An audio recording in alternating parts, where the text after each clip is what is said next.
Hey guys, it's Shadowguard here, and I have an arsenal update to do.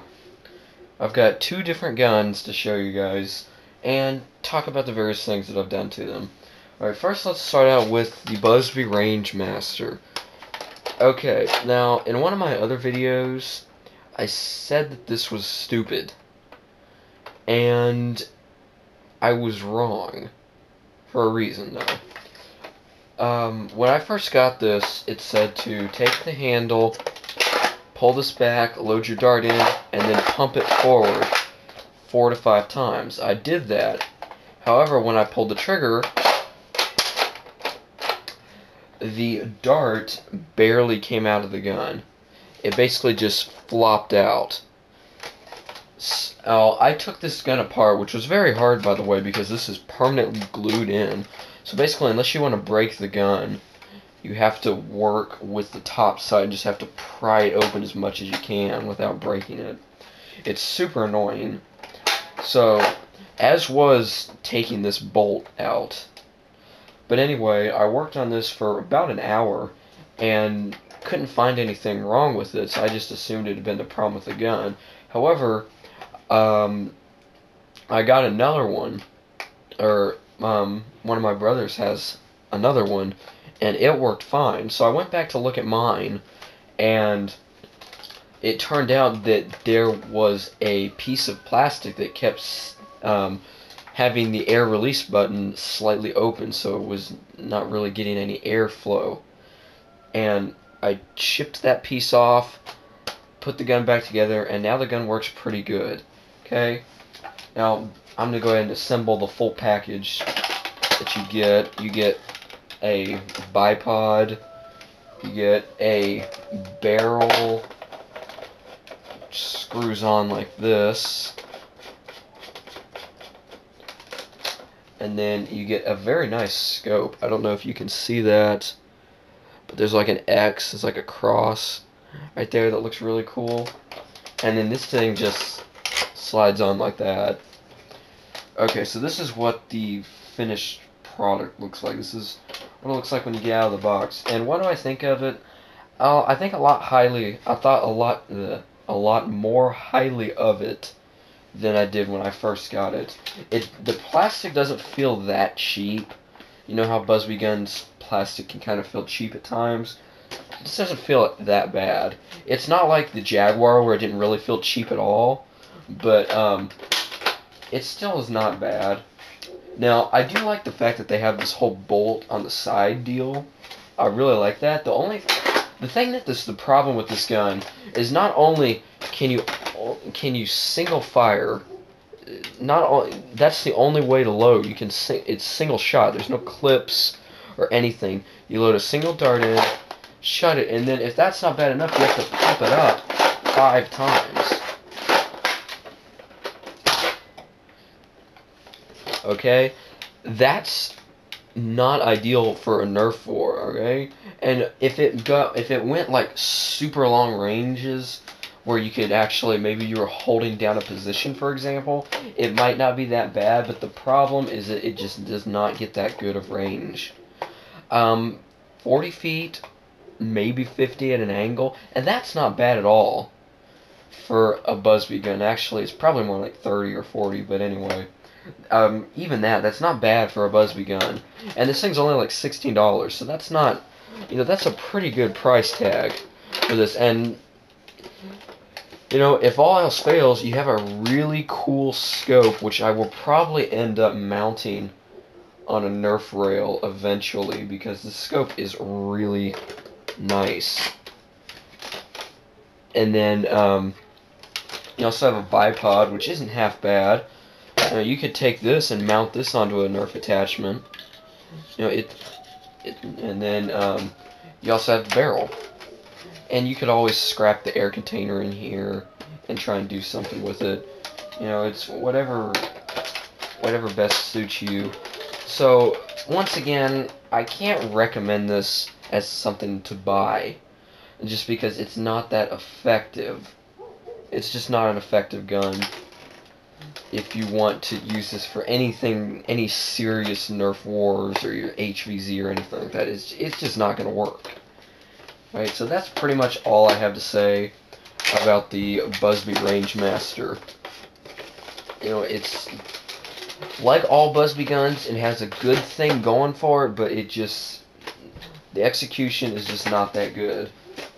You know what? Something I forgot to mention. I don't think you can see it. Yeah, you can't see it, but I removed the dart peg inside here. So now this will shoot Nerf darts. That's something I recommend you do for every Busby gun, is to remove that dart peg in the center. Alright. So here, just pump it up. Okay. Let's see. Okay. So, you know, this thing is not that bad. Alright, it really is not that bad, but it's not for serious nerfing. Alright, it's got decent range, and that's pretty much it. You know, and most Nerf guns do a lot better. So, you know, that's all I have to say about it. Okay, the next thing we have is finally a Rayven. Now, I don't remember if I talked about this in any of my earlier videos. The reason I haven't gotten this for so long is because of the insane $27 price tag. Do you see how big this is? Like, I wish I had something to... Here, I have some to scale right here. This is an 18 clip, alright? This is to scale. It's only a little bit longer than an 18 clip. Maybe like a 6 clip. Okay? This thing is ridiculously small. Alright? Now, I understand it's got this super cool clip that's got glow, like LEDs, so you can shoot glow-in-the-dark darts and all that stuff, and you know, it's a barricade type deal and all that, and it doesn't matter. $27 is ridiculous for this thing.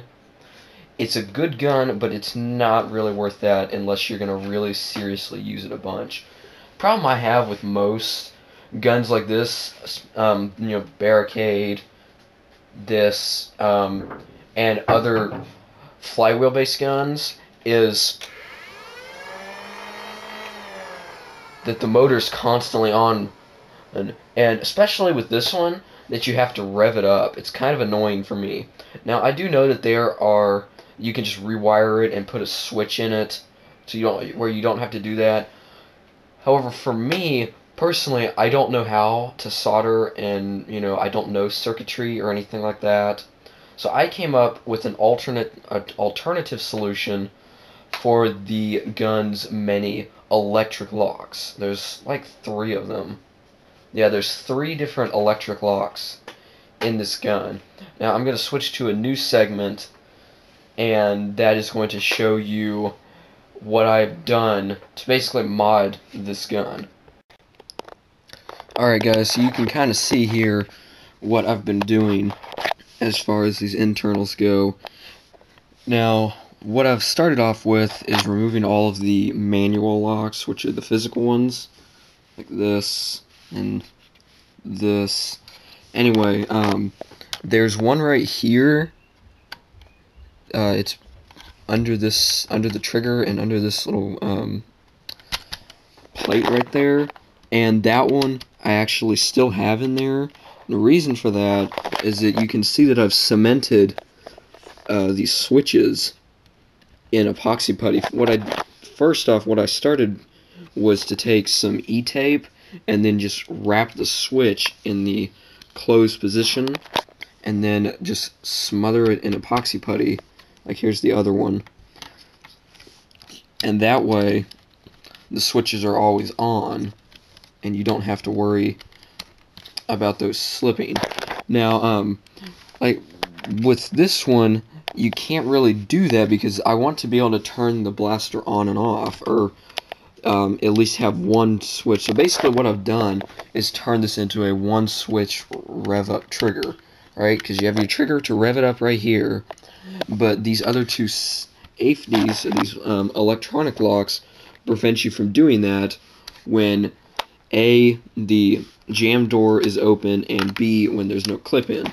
So I've removed those, so now I can rev up the gun right now, and it doesn't have to have anything inside it. Alright, so that's the first step done. Now, to get back to my point on this lock right here, this you can see that that's that bright plastic right there. That right there was actually a little bump right there, and that is what locked the trigger and kept the trigger from moving forward. It would catch. And the reason I kept that lock in is because there's a spring, and that lock will push this back. So when this is pushed forward, that pushes it back. You can see, right? And it wouldn't do that before, and the problem would be when this is pushed in all the way, it would be very hard to pull it back out. And then you just have the gun on constantly, and that would really get annoying. So that's what I've done to fix all the electronic problems with this. This gun, you know, it's really preferred that you do more rewiring, removing these switches and things like that, but, you know, I just don't have the knowledge to do that, so this, you just got to make do with what you have. And I think this will work pretty well. I'm probably going to try and get maybe some higher voltage batteries. I know they have some AA's that are like 4 volts each or something like that. I don't remember what they're called. They're lithium something. But anyway, so that's about it. You know, if you guys have any questions, comments, you know the drill. And until next time, I'll see you guys later.